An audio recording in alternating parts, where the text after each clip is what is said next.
വിനോദമെന്ന വ്യാജേന സമൂഹമാധ്യമങ്ങളിൽ ചൂതാട്ടത്തെ പ്രോത്സാഹിപ്പിക്കുന്ന ബിസിനസ്സുകാരെയും രാഷ്ട്രീയ നേതാക്കളെയും വിമർശിച്ച് അർജന്റീനയിലെ കർദിനാളായ ഏഞ്ചൽ റോസി ഇക്കഴിഞ്ഞ ഞായറാഴ്ച ചാനലിൽ സംപ്രേഷണം ചെയ്ത ഒരു ദിവ്യബലിക്കിടെയുള്ള പ്രസംഗത്തിലാണ് കർദിനാൾ ഈ വിഷയങ്ങളെക്കുറിച്ച് സംസാരിച്ചത്. സ്നേഹത്തിൻ്റെയും സൗഹൃദത്തിൻ്റെയും അഭാവം അനേകരെ ഹൃദയത്തിൽ ശൂന്യതയുള്ളവരാക്കി മാറ്റി. അവരെ താരതമ്യം ചെയ്യാൻ കർദിനാൾ റോസി തിരഞ്ഞെടുത്തത് കാനായിലെ വിവാഹ ചടങ്ങിലെ യേശുവിൻ്റെ ആദ്യത്തെ അത്ഭുതത്തെക്കുറിച്ചായിരുന്നു.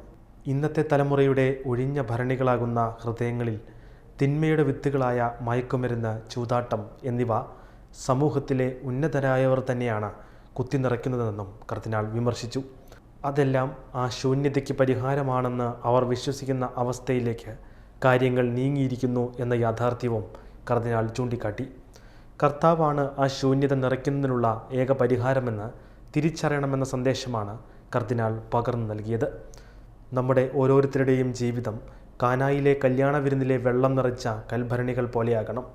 ആ വെള്ളത്തെ യേശു വീഞ്ഞാക്കിയ പോലെ നമ്മുടെ ജീവിതത്തിലും നിരവധി അത്ഭുതങ്ങൾ അവിടുന്ന് പ്രവർത്തിക്കുമെന്നും കർദിനാൾ റോസി പറയുന്നു.